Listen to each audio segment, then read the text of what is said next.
慈悲仁愛嘅天父上帝，我哋多謝你，引着你嘅憐憫與大愛，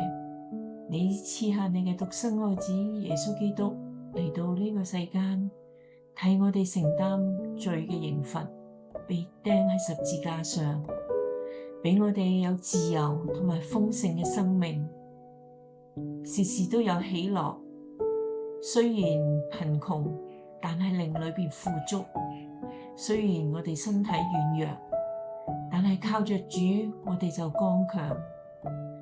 我哋願意將呢個得救嘅好消息傳俾身邊嘅親朋戚友，等佢哋都可以同樣得到呢個寶貴嘅救恩。因為我哋深信呢個福音好消息係神嘅大能，只要我哋將基督嘅十架大愛傳